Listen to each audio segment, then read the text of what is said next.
नमः संस्कृताय। बिहार गंगा संस्कृत क्लासेस में आप सभी का स्वागत है। संस्कृत साहित्य के महत्वपूर्ण ग्रंथ हितोपदेश, जो कि नारायण पंडित की रचना है, आज हम लोग उसका अध्ययन करेंगे। ये DSSB TGT के पाठ्यक्रम में लगा हुआ ग्रंथ है और UP TGT, PGT, Bihar state TGT, PGT किसी भी परीक्षा के लिए यह संस्कृत साहित्य का बहुत ही महत्वपूर्ण ग्रंथ है, नारायण पंडित का हितोपदेश। इसके प्रस्तावना के 25 श्लोकों का हम अध्ययन करेंगे। 1 से 5 श्लोक पिछली वीडियो में हम पढ़ चुके हैं। जिन्होंने नहीं देखा है वो डिस्क्रिप्शन में लिंक है, उस वीडियो को ज़रूर देखें। और इस क्लास में हम लोग 6 से लेकर के 9 श्लोकों का अध्ययन करेंगे। तो छठा श्लोक आपका है, विद्या ददाति विनयम विनयाद ददाति पात्रताम पात्रत्वाद धनम आपनोति धनाद धर्म तथा सुखम। तो कह रहा है विद्या ददाति विनयम। विद्या जो है वो विनम्रता को देने वाली है। विद्या विनम्रता को देने वाली है।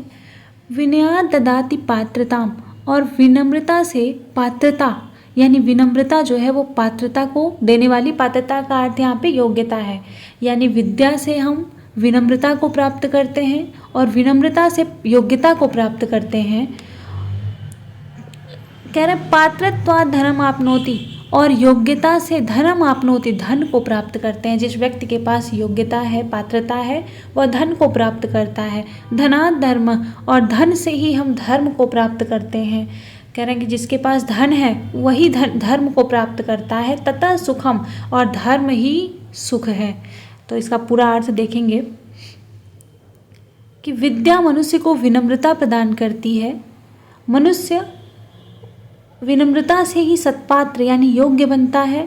सत्पात्रता से धन को प्राप्त करता है, यानी योग्यता से ही धन को प्राप्त करता है। धन से धर्म को प्राप्त करता है और धर्म से सुख को प्राप्त करता है। विद्या ददाति विनयम विनयत ददाति पात्रताम पात्रत्वाद धनम आपनोति धनाद धर्म तथा सुखम। अगला श्लोक है आपका, विद्या शस्त्रस्य शास्त्रस्य द्वे विद्ये प्रतिपत्तये आद्या हास्याय वृद्धत्वे द्वितीया आद्रियते सदा। देखिए कह रहे हैं कि विद्या शस्त्रस्य शास्त्रस्य द्वे विद्ये प्रतिपत्तये। शस्त्र और शास्त्र दो प्रकार की विद्या को बताया गया है। शस्त्र विद्या और शास्त्र विद्या। शस्त्र विद्या क्या होती है? जो खड्ग आदि की विद्या होती है, यानी शस्त्र को चलाना जानते हो, उसके विषय में आप जानते हो। शास्त्र का अध्ययन है, वेद आदि का आपने अध्ययन किया हो। इस प्रकार से दो विद्या को बताया गया है, दो प्रकार की विद्या को बताया गया है, शस्त्र विद्या और शास्त्र विद्या। तो कह रहे हैं कि आद्या हास्याय वृद्धत्वे। आद्या मतलब इसमें से जो प्रथम है, अर्थात शस्त्र विद्या। हास्याय हंसी का पात्र बनाती है, वृद्धत्वे वृद्धावस्था में।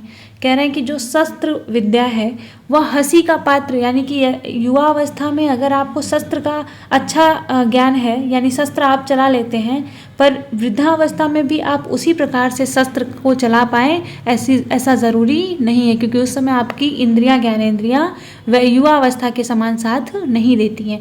तो वो आपको हंसी का पात्र भी बना सकती है। परंतु द्वितीय आद्रियते सदा, कह रहे हैं जो द्वितीय विद्या है, अर्थात जो शास्त्र विद्या, यदि आपने वेद पुराण इत्यादि का अध्ययन किया है, इसका ज्ञान आपके पास में है, तो यह सदा आद्रियते आजीवन आपको आदर ही देती है, आदर ही दिलाती है। लेकिन जो प्रथम विद्या यानी शस्त्र विद्या है, यह आपको वृद्धावस्था में, युवावस्था में तो आपको सम्मान दिलाती है, पर वृद्धावस्था में आवश्यक नहीं है कि आपको उतना ही सम्मान मिले। पर शास्त्र अगर आपके पास में है तो यह आजीवन आपको सदा आदर ही दिलवाती है। पूरा अर्थ देखेंगे कि शस्त्र विद्या और शास्त्र विद्या, ये दो विद्याएं ज्ञान के लिए हैं। इसमें से प्रथम यानी कि शस्त्र विद्या वृद्धावस्था में हास्य के लिए होती है, हास्य का पात्र बन जाती है। परंतु द्वितीय यानी कि शास्त्र विद्या हमेशा, यानी प्रत्येक अवस्था में, युवावस्था से लेकर वृद्धावस्था तक आदृत होती है, यानी पूजित होती है, आपको हमेशा आदर प्राप्त कराने वाली होती है। अगला श्लोक है आपका, यन्नवे भाजने लग्न संस्कारो नान्यथा भवेत् कथाच्छलेन बालानां नीतिस्तदी कथ्यते। कह रहे हैं यन्नवे भाजने, जिस प्रकार से, यत यहाँ पे संधि हुई है, यत होगा। तो कह रहे हैं कि जिस प्रकार से नवे, नवे मतलब नए नए, भाजने मतलब किसी पात्र में, किसी बर्तन में, लग्न मतलब लगा हुआ, संस्कारों मतलब संस्कार, जिस प्रकार से शुरुआत में यानी शुरू में ही नए में भी जो कोई चीज़ अगर बन रही है तो उसमें जो संस्कार डाल दिया जाता है ना अन्यथा भवेत, वह बदलता नहीं है, अन्यथा नहीं होता है, यानी परिवर्तित नहीं होता है, विपरीत नहीं होता है। उसी प्रकार से कथा छलेन, कथा के माध्यम से, कथा के बहाने से बालानाम बालकों को जो नीति की बातें कही जाती हैं वह आजीवन उनके दिमाग में बैठ जाती हैं, वह बदलता नहीं है। उस बालकों को जो कथा के बहाने जो उनको ज्ञान दिया जाता है वह आजीवन उनके दिमाग में रहता है, आजीवन उनकी बुद्धि में प्रवेश कर जाता है। जिस प्रकार से, कहने का अर्थ ये है कि जिस प्रकार से नए बर्तन में, नए किसी पात्र में कोई संस्कार डाल दिया जाता है, यानी जो अगर बच्चा है तो बच्चे को जो चीज़ बता दी जाती है वह आजीवन उसके दिमाग में रहती है। तो नारायण पंडित यही बात यहाँ पे कहते हैं कि यन्नवे भाजने, जिस प्रकार से नए पात्र में जो संस्कार लगा दिया जाता है, जो संस्कार लगना मतलब लगा दिया जाता है या बता दिया जाता है, वह ना अन्यथा भवेत, कभी भी नहीं बदलता है। उसी प्रकार से कथा के बहाने बालकों को जो नीति की बातें बता दी जाती हैं वह आजीवन उनके दिमाग में रहती हैं, वह आजीवन उनके लिए उपयोगी रहती है। पूरा अर्थ है कि जो नवीन पात्र में लगा हुआ संस्कार है वह बदलता नहीं है, अपरिवर्तित रहता है। वह इस ग्रंथ में कथा के बहाने बालकों या अनभिज्ञों के लिए नीति कहा गया है। अब जो ये आपका हितोपदेश है इसको 4 भागों में बांटा गया है। तो बता रहा है कि हितोपदेश को कितने भागों में, ये भाग बताया जा रहा है और इसका जो स्रोत है, कहाँ से लिया गया है, यह भी बताया गया है। तो कह रहे हैं मित्र लाभ पहला, सुहृद भेद दूसरा, विग्रह तीसरा और संधि 4।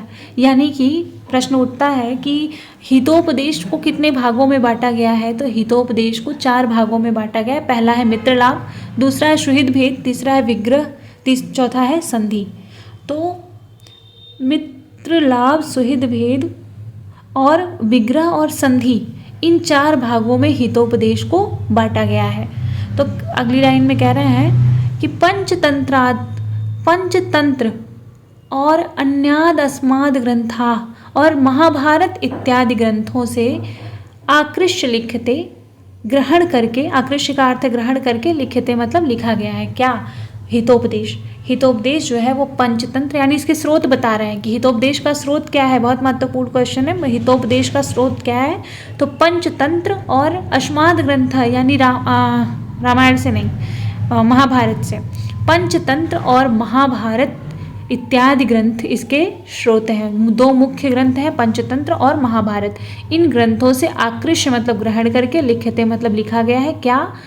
हमारा हितोपदेश। हितोपदेश ये इसका स्रोत है।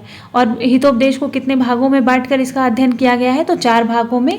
पहला है आपका मित्र लाभ, दूसरा सुहृद भेद, तीसरा विग्रह और चौथा संधि। पूरा इसका अर्थ है मित्र लाभ, सुहृद भेद, विग्रह, संधि, यह 4 प्रकरण पंचतंत्र, विष्णु शर्मा की जो रचना है। पंचतंत्र किसकी रचना है? विष्णु शर्मा की।